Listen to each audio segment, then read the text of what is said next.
ভোলায় বিশ্ব নিউমোনিয়া দিবস পালিত হয়েছে। আসুন নিউমোনিয়া বন্ধ করা লড়াইয়ে সক্রিয় হয়ে এই স্লোগানে মঙ্গলবার 12 নভেম্বর সকালে জেলা সিভিল সার্জন কার্যালয়ে এক আলোচনা সভার আয়োজন করা হয়।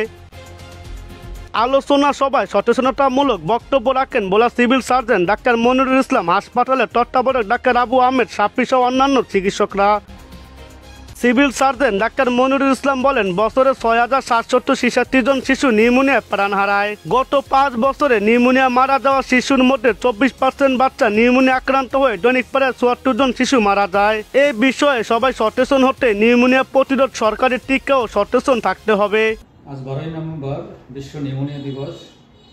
বাংলাদেশের অন্যান্য প্রতিষ্ঠানের মধ্যে ভোলা জেলাতেও আমরা আজকে র্যালি এবং আলোচনা সভা করেছি। আসলে নিউমোনিয়া একটা শিশুদের রোগ, এটা বয়স্কদেরও হয় এবং প্রতি বছর আমাদের দেশে প্রায় 26,766 জন বাচ্চা, 5 বছরের বাচ্চা নিউমোনিয়াতে মারা যাচ্ছে এবং দৈনিক প্রায় 74 জন বাচ্চা মারা যাচ্ছে। এবং 5 বছরের মধ্যে যেসব বাচ্চারা যেসব কারণে মৃত্যুবরণ করে তার মধ্যে 1 নম্বর কারণ হলো নিউমোনিয়া। সেটা টোটাল মৃত্যুর 24% হলো নিউমোনিয়াতে বাচ্চা মারা যাচ্ছে। এই ব্যাপারে আমাদের অবশ্যই সচেতন হতে হবে এবং বাচ্চা যাতে নিউমোনিয়াতে আক্রান্ত না হয় সেজন্য আমাদের নিজস্ব কিছু করণীয় আছে।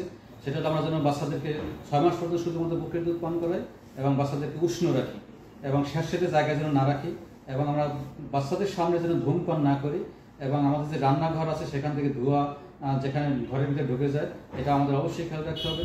আমরা যদি সবাই সচেতন হই এবং বাচ্চাদের যে নিউমোনিয়ার যেসব লক্ষণ সেগুলো আমরা দেখি, আমরা যেন অবশ্যই চিকিৎসকের শরণাপন্ন হই, তাহলে নিউমোনিয়া আক্রান্ত হার কমে যাবে এবং আমাদের 5 বছরের নিচে যে বাচ্চাদের মৃত্যু আছে সেটা আমরা অবশ্যই রোধ করতে পারবো। স্বাস্থ্য অধিদপ্তর পরিসংখ্যা বলছে বছরে 10 মাসে দেশে নিউমোনিয়া 2,16,726 জন শিশু আক্রান্ত হয়েছে। সেই হিসেবে দৈনিক দেশে করে 709 জনের শরীরে রোগটি শনাক্ত হচ্ছে। গত বছর এই রোগে আক্রান্ত হয়েছে 2,04,412 জন শিশু। বাবুল রানা, ভোলা টাইমস 24।